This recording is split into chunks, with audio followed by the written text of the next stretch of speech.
Hello, my friends. This is a follow-up rant on the original rant earlier for Swedes. I want to make 2 points here now. And the first one is very logical, very plausible, very doable. And I don't think the average ordinary citizen of Scandinavia, and not Sweden, will mind what I'm talking about. In fact, they will encourage their governments or establishments, some of which are appeasing to Pustalenin. I don't want to mention who, but nonetheless, right now, Sweden is the only country among the four that manufactures that has its own military industry, if you will. Airplanes, air-to-air technology, combat technology, land, blah, blah, blah, blah, and so on and so on. But now is the prime time to change that strategy and establish a common defense between Finland, Sweden, Norway, and Denmark. Meaningly, the industry has to be dispersed now among all four. I highly doubt, at least for the foreseeable future, that Pustalenin will make it that far west. But you never know. And this strategy that I'm going to mention now is very sound. You ought to take this industry and disperse it and share it between all these Scandinavian countries, in Iceland as well, or Greenland, or whichever island that belongs to Denmark, of which Shrimp Trump, Pustalenin's pup or puppy was going to steal by way of, say, purchase or whatever it is. I think you ought to make a common defense now between all of you and pass on and divide Saab, if you will. You know, like Saab now becomes the industry, basic industry in all these Scandinavian countries. That's for your future, folks. You know, like if Pustalenin makes it your border, then you would wait what? Like he takes Finland and the Swedes are waiting, looking on until he makes it to them and then they start fighting. Or, for example, Denmark, and then you're looking on and then not fight, or Norway, and then you would wait, like each one would wait until the other one falls, and then now they have to fight the fight. They just can't do that, folks. So now is a prime time to unify at least the military industry. So Saab becomes the whatever corporations or defense industry that is in Sweden can be dispersed now and divided, and production will ramp up between all these Scandinavian countries. You can't argue against this point, folks. This point is pretty good. This point is crucial. In fact, at this time of history, it's very crucial for you. I need not talk much about that, actually. Ask every average Scandinavian citizen. They will tell you that's what they want to do, because it maximizes your chances of defense and putting a victory against these evil tyrants that are moving west from the east. So that's that, folks. I really think I encourage you to just do that. You can't, for example, Biden and NATO is not going to come to your aid. Let's put it this way. If Pustalenin attacks Finland and Sweden, and perhaps he will already have if he was successful in Ukraine, right? Biden said something about NATO, which he really does not mean. What is NATO anymore? What is NATO and what is United States?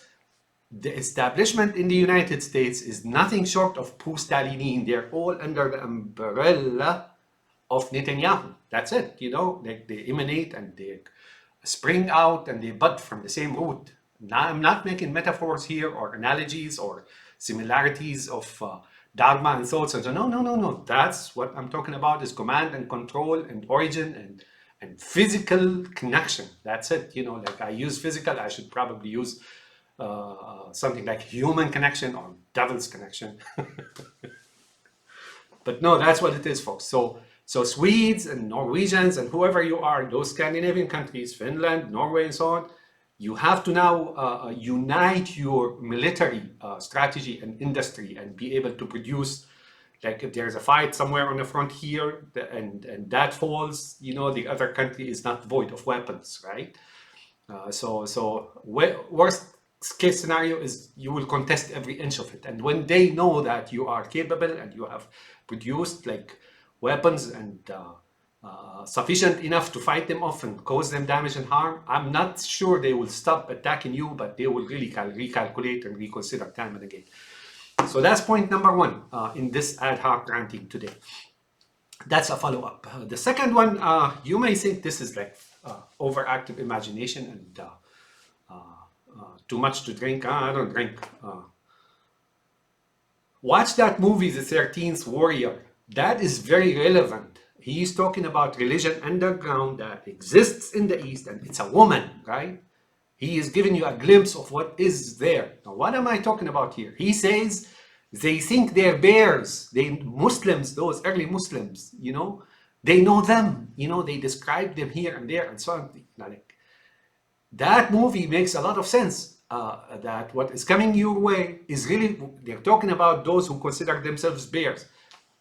Communism, Russia, come on, people. It doesn't take two to really to sort out the facts about that. Watch that movie. And believe me, he's talking about something real that is moving from the East.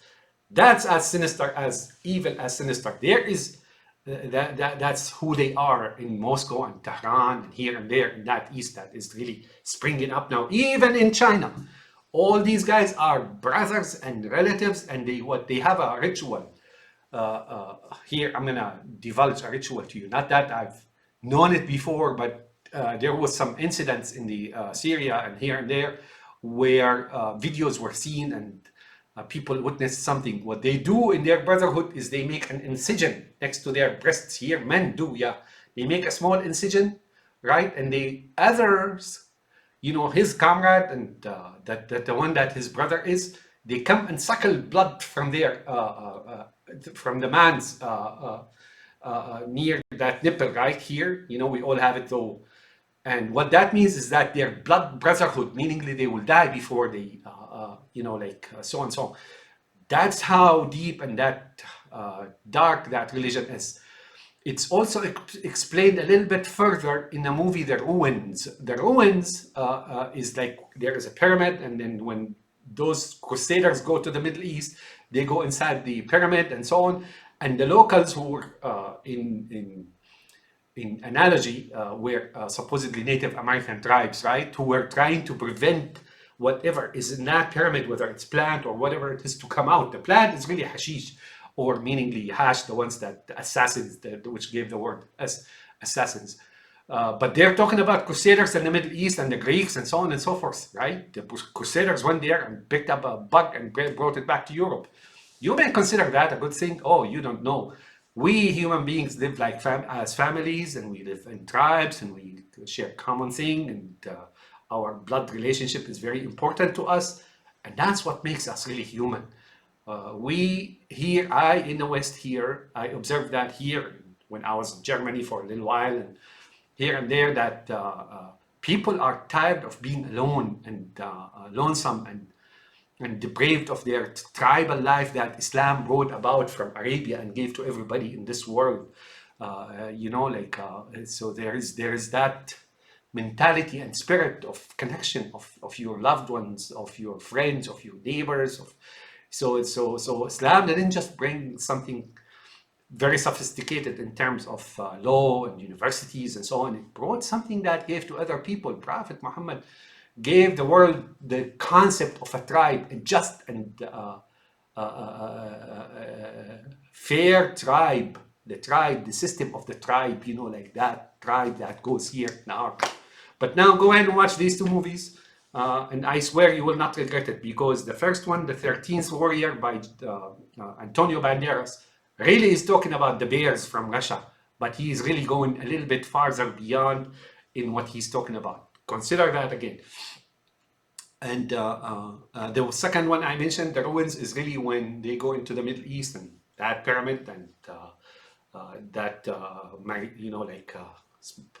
they smoke like hallucinogenics and so on and so forth, the plant in it, and that the locals, which are really the Sunni Muslims, were trying to prevent them from bringing that, what's in there, from trying to prevent them from bringing that out. My friends, reconsider and look at it again. That thing which appears as haphazard, as spontaneous, whether it's communism or revolution in Iran or China or Cuba. Oh, no, no, no, no. This is a continuation of an ancient, old, pretty bitter, bad thing. And it is directly linked, and it is now burgeoning again. After their destruction in Afghanistan, they're picking up again and rising again. But guess what? They're going to falter just like their Mongols' predecessors failed.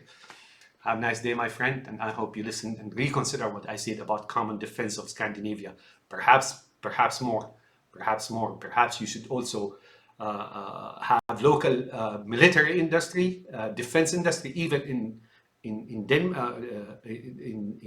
Belgium, even in Holland, even all these places as well. Like begin to have like this common defense industry that will spring up and make it impossible on the enemies to come and just take you over. Have a nice day, my friends.